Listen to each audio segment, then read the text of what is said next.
నేను Araku coffee పౌడర్తో coffee తయారు చేసి చూపించబోతున్నాను. ఈ కాఫీ పౌడరు ఆఫ్లైన్లో బయట షాపుల్లోనూ ఎక్కడా దొరకలేదు. డీమార్ట్లో కూడా వెతికాను, ఎక్కడా దొరకలేదు. ఇది అమెజాన్లో సెర్చ్ చేస్తే నాకు ఇది కనిపించింది. నాకు కాఫీ అంటే చాలా ఇష్టము. అందుకని కొత్త రకం కాఫీ పౌడర్లు కనిపించినప్పుడు వాటిని తెప్పించి నేను కాఫీ తయారు చేసి టేస్ట్ చేసి చూస్తాను.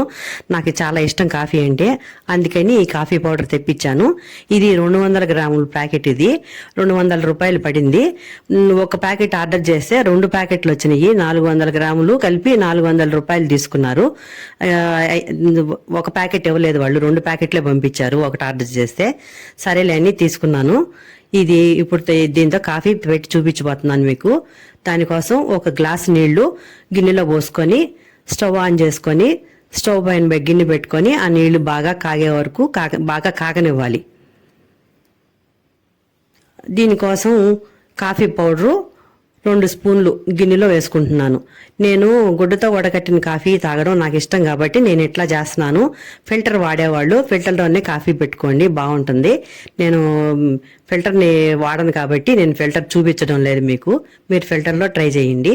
2 స్పూన్లు కాఫీ పౌడర్ వేస్తున్నాను. చూడండి ఎంత కొలతలతో వేస్తున్నానో బాగా గమనించండి. 2 స్పూన్లు వేసుకుంటున్నాను కాఫీ పౌడరు.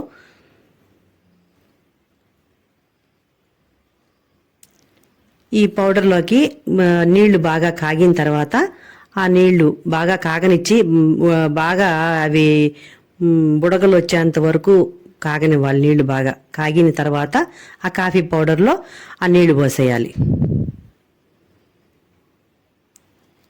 మామూలుగా ఫిల్టర్లో కూడా అట్లాగే పోస్తారు కదా, నీళ్లు బాగా కాగిన తర్వాతే కదా ఫిల్టర్లో కూడా పోసేది. సేమ్ ఇది కూడా అంతే, అట్లే పోసుకోవాలి.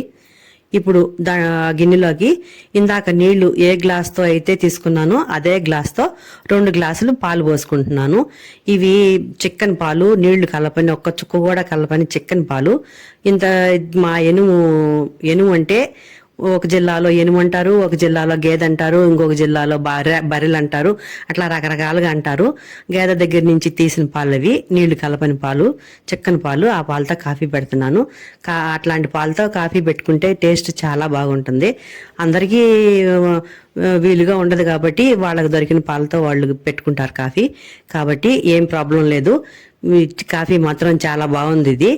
ఇప్పుడు డికాషన్ ఆ గుడ్డలోకి అంతా గిన్నె తిప్పి పౌడర్ అంతా కలిసేటట్టు దాంట్లోకి పోసేసుకొని ఆ గుడ్డ అంతా మెల్లిపెట్టి పిండేస్తే డికాషన్ అంతా కిందకి దిగిపోతుంది. పొడి దిగదు, ఏమాత్రం కూడా దిగదు. ఇది గుడ్డ తెల్లటిది. అది ఇది వాడే కొద్దీ ఆ కాఫీ రంగుకి అది అట్లా కలర్ మారిపోతూ ఉంటుంది. ఏం పర్వాలేదు, మీరు వేరే అనుకోవద్దు దాని గురించి. ఇప్పుడు ఆ పాలు బాగా పొంగు వచ్చే వరకు బాగా కాగనివ్వాలి. పాలు పొంగు రావాలి. పచ్చిపాలు కదా ఇవి, నేను పచ్చిపాలతోనే కాఫీ పెడతాను. పచ్చిపాలతో పెట్టే కాఫీ చాలా టేస్ట్గా ఉంటుంది. అది ఎంత బాగుంటుంది, అది మీరు ట్రై చేసి చూడండి ఎప్పుడైనా కానీ. నేను పాలు ఫ్రిడ్జ్లో పెట్టుకొని కాఫీ తాగాలనుకున్నప్పుడు పచ్చిపాలతో కాఫీ పెడతాను. కాబట్టి ఈ పాలు బాగా పొంగు వచ్చే వరకు కాగనిచ్చి పాలు పొంగు వచ్చిన తర్వాత ఈ డికాక్షను ఆ పాలల్లో పోసేసి స్టవ్ ఆఫ్ చేసేయాలి. మళ్ళీ పాలు డికాషన్ పోసిన తర్వాత స్టవ్ ఆన్లో ఉండకూడదు, ఫ్లేమ్ ఆఫ్ చేసేయాలి. కాఫీ మళ్ళా ఫ్లేమ్ ఉంటే అది టేస్ట్ మారిపోతుంది, మాడిపోయిన వాసన వస్తూ ఉంటుంది. కాబట్టి పొంగు రాగానే డికాక్షన్ పోసి స్టవ్ ఆఫ్ చేసేసుకోవాలి. చూడండి పాలు బాగా పొంగు వస్తున్నాయి, మీకు కనిపిస్తుందా? పొంగు వచ్చినాయి. ఇప్పుడు డికాక్షన్ దాంట్లో పోసేస్తున్నాను.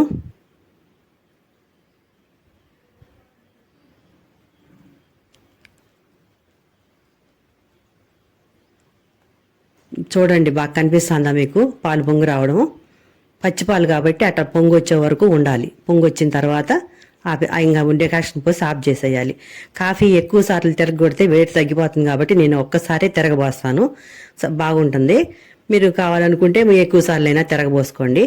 ఇప్పుడు మాకు చక్కెర లేకుండా కాఫీ తాగడం ఇష్టము. మా ఇంట్లో అందరూ కూడా చక్కెర లేకుండానే కాఫీ తాగుతారు. అందుకని నేను చక్కెర వేయలేదు. మీరు మీ రుచిని బట్టి మీకు సరిపడగా చక్కెర వేసుకోండి. చూడండి కాఫీ ఇట్లా ఉంది, చాలా బాగుంది కాఫీ. డికాక్షన్ కూడా చాలా స్ట్రాంగ్గా వచ్చింది, టేస్ట్ కూడా చాలా బాగుంది. ఇది ఇంకొక రకం కాఫీ పౌడరు, అరకు కాఫీ పౌడరే ఇది కూడాను. ఇది ఇంకొక రకం, 2 రకాలు దొరికినాయి నాకు. మామూలుగా టీవీల్లోనూ యూట్యూబ్లోనూ అరకు కాఫీ పౌడర్ గురించి చాలా బాగా చెప్తున్నారు. అది చూసి నేను ఇది తెప్పించాను నేను అమెజాన్లో. ఈ అమెజాన్లో ఈ 2 రకం పౌడర్లే అవైలబుల్లో ఉన్నాయి కాబట్టి ఇవి 2 తెప్పించాను నేను. ఇంకా వేరే పౌడర్లు కూడా ఉన్నాయి, అవి అరకులోనే దొరుకుతాయి అనుకుంటా, మనకు ప్రస్తుతానికి మనకు అందుబాటులో లేవు అవి. ఇది కాఫీ పౌడరు అమెజాన్లో తెప్పించాను నేను. ఇది 600 పడింది ప్యాకెట్, 250 గ్రాముల ప్యాకెట్. ఇది 600 పడింది. ఈ ప్యాకెట్ ఓపెన్ చేస్తానే మా ఇంట్లో అందరూ వంట రూమ్లో పరిగెత్తారు. అందరూ ఏంటి వాసన, ఏం చేస్తున్నావు అని ఆ కాఫీ పౌడర్ స్మెల్ కోసం. మా తీరా చూసినాక అప్పుడు వాళ్ళందరూ ఆశ్చర్యపోయారు, ఎంత దూరం వస్తుంది కాఫీ పౌడర్ స్మెల్, చాలా బాగుంది, మాకు కూడా అందరికీ కాఫీ పెట్టు, మేము కూడా కాఫీ తాగుతామని అన్నారు. కాఫీ తాగని వాళ్ళు కూడా అడిగారు నన్ను కాఫీ పెట్టమని ఆ పౌడర్తోను. ఇప్పుడు దానికోసం సేమ్ ఇందాక ఏ గ్లాస్తో అయితే నీళ్ళు తీసుకున్నానో అదే గ్లాస్తో 1 గ్లాస్ నీళ్ళు తీసుకుని స్టవ్ పైన పెట్టుకున్నాను. స్టవ్ ఆన్ చేసుకొని పౌడరు దీనికి 4 స్పూన్లు వేస్తున్నాను. ఇందాక దానికి 2 స్పూన్లే వేశాను, ఇది 4 స్పూన్లు వేస్తున్నాను. బాగా గమనించండి ఈ తేడాని, ఆ పౌడర్కి ఈ పౌడర్కి. ఇది 4 స్పూన్లు పౌడర్ వేశాను, గ్లాస్ నీళ్లు పోసాను. ఈ పాలు కూడా తగ్గించి తీసుకున్నాను. మీరు ఈ కొలతలు గమనించండి, బాగా మీకు క్లియర్గా అర్థమవుతుంది. అయితే ఈ కాఫీ స్మెల్ మాత్రము చెప్పలేను నేను, అది ఎంత గుమ్మగుమ్మలాడుతుందంటే నేను ఎప్పుడే కానీ చూడలేదు అంత వాసన రావడం. కాఫీ పౌడరు అంత టేస్ట్ కానీ స్మెల్ కానీ సూపర్గా ఉంది. డికాక్షన్ అయితే ఇందాక కాఫీకి వచ్చినంత స్ట్రాంగ్గా అయితే రాదు, కొంచెం లైట్గా ఉంటుంది. లైట్గా కాఫీ తాగేవాళ్ళు చాలా బాగా ఇష్టపడతారు దీన్ని. నీళ్లు కాగిన తర్వాత సేమ్ ఇందాకట్లాగానే ఆ నీళ్ళ కాఫీ పౌడర్లో పోసేసాను. ఇప్పుడు పాలు పోస్తున్నాను, బాగా గమనించండి.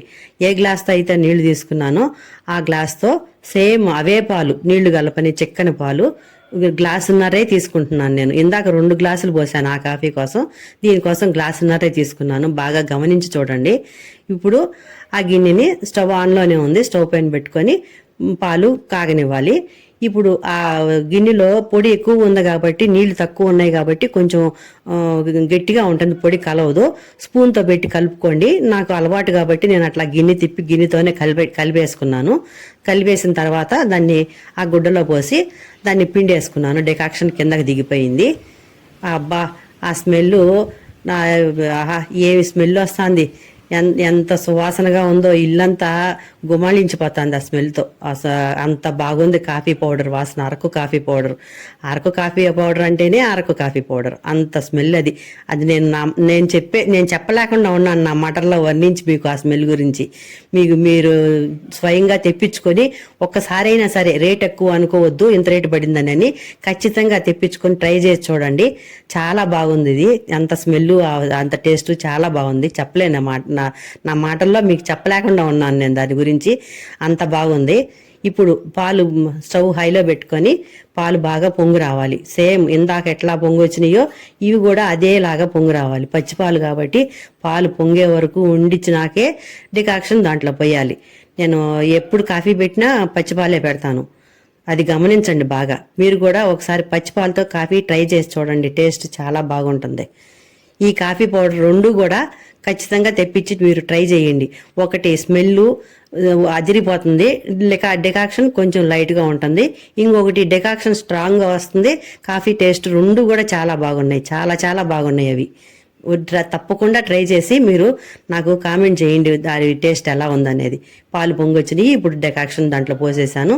స్టవ్ ఆఫ్ చేసేసి ఒక్కసారి కాఫీ అట్లా గ్లాస్లో తిరగొట్టి కప్పుల్లో పోసేస్తున్నాను. దీంట్లో కూడా నేను చక్కెర వేయలేదు, చెప్పాను కదా మాకందరికి కాఫీ చక్కెర లేకుండా తాగడమే ఇష్టం మా ఇంట్లో అందరికీనని, అందుకని నేను దేంట్లోనూ చక్కెర వేయలేదు. మీరు మీ రుచికి తగినట్టుగా చక్కెర మీరు వేసుకోండి, మీరు తాగేవాళ్ళు. ఫిల్టర్లో తప్పకుండా, మీరు అందరూ ఫిల్టర్ వాడతారు కాబట్టి ఫిల్టర్లోనే ట్రై చేయండి. చాలా బాగుంది కాఫీ టేస్ట్. 2 కూడా చాలా బాగున్నాయి, చాలా చాలా బాగున్నాయి, అది మాత్రం నేను చెప్పగలను. ఈ 2 రకాల కాఫీ పౌడర్లు కూడా లైట్గా కాఫీ తాగే వాళ్ళకి, స్ట్రాంగ్గా కాఫీ తాగే వాళ్ళకి చాలా బాగా నచ్చుతాయి.